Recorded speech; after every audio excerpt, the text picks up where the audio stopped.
ফ্রিকোয়েন্সির সাথে ভোল্টেজটা তৈরি হচ্ছে যে মাদারবোর্ডের আরটিসি সেকশনটা অ্যাক্টিভ কিনা। ঠিক এরকমভাবে 32.7 কিলোহার্টজের একটা ফ্রিকোয়েন্সি তৈরি হবে। যদি এটার সোর্সেই করি এখানে 5.16 মানে 5 ভোল্ট আসতেছে, কিন্তু এখানে কিন্তু কোনো ভেরিয়েশন নাই। ডিজিটাল মিটারে কিন্তু বোঝা যাচ্ছে না যে এখানে পালস তৈরি হচ্ছে। অ্যানাবল আসে এবং অ্যানাবল আসার মাধ্যমে এই PL 4502 এবং PL 4501। আসসালামু আলাইকুম। আজকে আমি মাদারবোর্ডের দুইটা ইম্পর্টেন্ট সেকশন, একটা হচ্ছে আরটিসি সেকশন এবং আরেকটা হচ্ছে 3 ভোল্ট 5 ভোল্ট সেকশন, এই দুইটা সেকশন সম্পর্কে একটু আপনাদেরকে দেখাবো এবং হচ্ছে যে এইগুলো চেক করবেন কিভাবে, অথবা এগুলোর কাজই বাকি ডিটেলস আপনাদেরকে একটু বলবো। তো আরটিসি সেকশনটা হচ্ছে ডেস্কটপ মাদারবোর্ডে এর কথায় যদি বলি, আমি ডেস্কটপ মাদারবোর্ড এবং ল্যাপটপ দুইটাতেই হচ্ছে যে আপনার এটা চেক করতে হয়।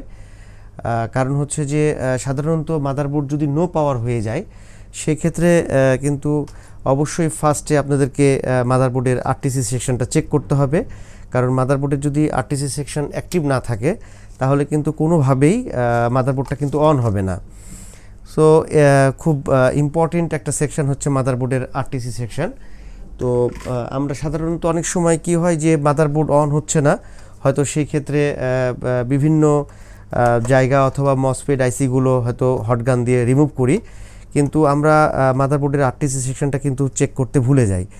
তো যার কারণে এটা খুব ইম্পর্টেন্ট একটা জিনিস যে মাদারবোর্ডের সবচেয়ে ফার্স্টেই অ্যাক্টিভ হতে হবে হচ্ছে আরটিসি সেকশন।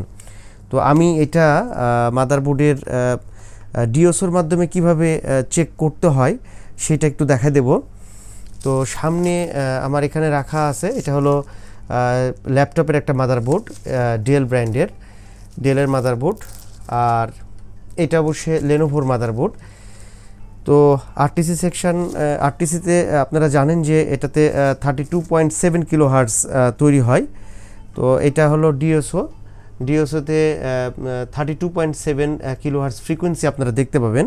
তো সেটার জন্য আমাদেরকে প্রথমেতে এটার অ্যাডাপ্টারটা ইন করাতে হবে। আমি এই সকেটে অ্যাডাপ্টারটা দিয়ে দিলাম 19 ভোল্টের। এটা যখনই সকেটটা যখনই দেওয়া যাবে ঠিক তখনই মাদারবোর্ডের আরটিসি সেকশনটা অ্যাক্টিভ হয়ে যাবে। যদি কোনো কারণবশত অ্যাক্টিভ না হয় তাহলে কিন্তু কোনোভাবেই মাদারবোর্ডটা পাওয়ার পাবে না।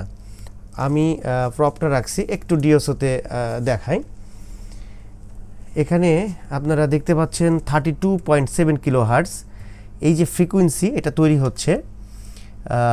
এই ফ্রিকোয়েন্সিটা যদি এই ক্রিস্টালে যদি তৈরি না হয় কোনোভাবে কিন্তু মাদারবোর্ডটা অন হবে না। আমরা যতই আইসি কিংবা বিভিন্ন কিছু চেঞ্জ করি না কেন আমাদেরকে ফার্স্টেই চেক করতে হবে যে মাদারবোর্ডের আরটিসি সেকশনটা অ্যাক্টিভ কিনা।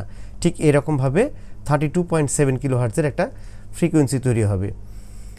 মাদারবোর্ডের আরেকটা যেটা বলতেছিলাম যে 3 ভোল্ট 5 ভোল্ট সেকশনের সম্পর্কে একটু বলবো। তো এই মাদারবোর্ডের, এই ডেল মাদারবোর্ডটার এটা হলো 3 ভোল্ট 5 ভোল্ট সেকশন। এখানে একটা স্টেপ ডাউন আইসি দেওয়া আছে আর 4টা মসফেট আছে পাশাপাশি। তার মধ্যে 2টা মসফেট হচ্ছে 5 ভোল্টের জন্য আর 2টা হচ্ছে 3 ভোল্টের জন্য। তো 2টা মসফেটের মধ্যে একটা থাকে আপার মসফেট আর একটা থাকে লোয়ার মসফেট, অথবা হাই মসফেট অথবা লো মসফেট বলা যেতে পারে। তো এই ডেল মাদারবোর্ডের এটা হলো 3 ভোল্ট 5 ভোল্টের আইসি নাম্বার হচ্ছে 51225 এবং এই আইসির এক পাশে আছে ফেজের সাথে লাইন করা আছে PL 4502, এইটা হলো 3 ভোল্টের জন্য 3 ভোল্ট। আর আমি একটু ডান পাশে, এটার এই পাশে এই যে আপার মসফেট আর লোয়ার মসফেট, এটার এই পাশে আছে হলো 5 ভোল্ট। তো এই 51225 এটা এই স্টেপ ডাউন আইসিটা, এটার ইনপুটে আসে হচ্ছে ডিসি ব্যাকআউট মানে ভিন ভোল্টেজ। এরপরে এটাতে হলো 2টা এলডিও ভোল্টেজ VRG3 আর 5 এটা তৈরি হয়। অ্যানাবল আসে এবং অ্যানাবল আসার মাধ্যমে এই PL 4502 এবং PL 4501 এই দুইটা কয়েলের মাধ্যমে 3 ভোল্ট এবং 5 ভোল্ট আউটপুট হয়। আমি আসলে এখানে 3 ভোল্ট 5 ভোল্ট যে একটা পিডব্লিউএম সেকশন এবং এখানে কিভাবে পালস তৈরি হয় সেটা আপনাদেরকে একটু ডিএসওতে দেখাবো যে আসলে ডিজিটাল মিটার এবং হচ্ছে ডিএসওর মধ্যে পার্থক্যটা কোন জায়গাতে হয়। তো আমি ডিজিটাল মিটার দিয়ে চেক করার জন্য একটা প্রব গ্রাউন্ডে রাখলাম, হাই মসফেটের উপরে ড্রেনে রাখলাম হচ্ছে মিটারের প্রবটা 19 ভোল্ট, অ্যাডাপ্টারের ভোল্টেজ আসতেছে। যদি এটার সোর্সেই করি এখানে 5.16 মানে 5 ভোল্ট আসতেছে, কিন্তু এখানে কিন্তু কোনো ভেরিয়েশন নাই। ডিজিটাল মিটারে কিন্তু বোঝা যাচ্ছে না যে এখানে পালস তৈরি হচ্ছে, এখানে জাস্ট স্ট্রেট একটা ভোল্টেজ শো করতেছে। আবার ঠিক এই পাশে যদি আমি দেখাই, এই যে 19 ভোল্ট এবং এটার যদি সোর্সে আমি চেক করি এখানে 3 ভোল্ট শো করবে, 3.3 ভোল্ট, বাট স্ট্রেট কোনো রকম পালস নাই। বাট এইটা যদি আমি ডিএসওতে চেক করি তাহলে দেখবেন যে এখানে পালস শো করবে। ডিএসওটা আগে সেটিংটা করে নিতে হবে।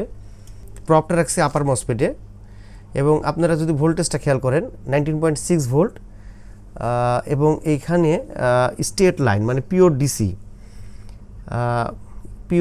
এই লাইনটা হচ্ছে পিওর ডিসি, এটা বোঝা যাচ্ছে যে কোনো এসি এখানে ফ্রিকোয়েন্সি নাই। তো এই ভোল্টেজটা আসছে। আমি 5 ভোল্টের আপার মসফেটে যখন আমি প্রবটা রাখছি তখন আপনারা দেখতে পারবেন যে এখানে কিন্তু একটু পরপর পালস আসতেছে, পালস শো করতেছে একটু পরপরই, এই যে দাগগুলো আসছে এবং এই যে ফ্রিকোয়েন্সি এটা পালস আছে এবং এই 5.4 কখনো 10 কখনো 11 এরকম শো করবে, মানে এই ভোল্টেজটা ফ্রিকোয়েন্সির মাধ্যমে তৈরি হচ্ছে, কিন্তু এটা কিন্তু ডিজিটাল মিটারে বোঝা যায় না। এই যে এখানে দেখেন পালস আসতেছে। তো এটা হলো পিডব্লিউএম সেকশন, মানে ভোল্টেজ তৈরি হয় পালসের মাধ্যমে। কোনো জায়গায় যদি এসি ভোল্টেজ ডিসি ভোল্টেজের সাথে এসি চলে যায় তাহলে এই ডিএসওর মাধ্যমে খুব সহজেই ফাইন্ড আউট করা যায়। এবং এইটা হচ্ছে লেনোভোর একটা মাদারবোর্ড। লেনোভোর মাদারবোর্ডেও কিন্তু 3 ভোল্ট 5 ভোল্ট সেকশনটা অন্যভাবে আছে, ম্যাক্সিমামই হচ্ছে এইভাবেই এই সেকশনটা থাকে, মানে ডাবল মসফেট করে করে আলাদা আলাদাভাবে। কোনো কোনো মাদারবোর্ড এইভাবেও দেওয়া থাকে। এখানে যেটা দেওয়া আছে সেটা হলো যে আইসির সাথে মসফেটগুলো ইন্টিগ্রেটেড করা আছে 3.3 ভোল্ট এবং এটা ফ্রিকোয়েন্সির সাথে ভোল্টেজটা তৈরি হচ্ছে। ঠিক কয়েলের যদি আউটপুট সাইডে আমি দিচ্ছি, এখন আমি প্রবটা রাখছি আউটপুট সাইডে, একদম পিওর স্ট্রেট লাইন 3.5 ভোল্ট, মানে 3 কোনো রকম ফ্রিকোয়েন্সি নেই। এই জায়গাটাতে প্রবে এইখানে একটু দেখলে এটা হলো এখন যেই পোর্শনে আমার প্রবটা আছে এটা আউটপুট সাইডে, আর ওই পাশে হচ্ছে ইনপুট সাইড। তো এই আইসিগুলো কিন্তু এর আগে যেই মাদারবোর্ডে মসফেট দেখালাম এইরকম মসফেট এবং আইসি একসাথে বিল্ট ইন করা আছে, মানে এই একটা আইসির ভিতরে দুইটা মসফেট এবং আইসি ইন্টিগ্রেটেড। এগুলো 8208 বিকিউএনসি সিকিউএনসি এই আইসিগুলোর নাম্বার আছে।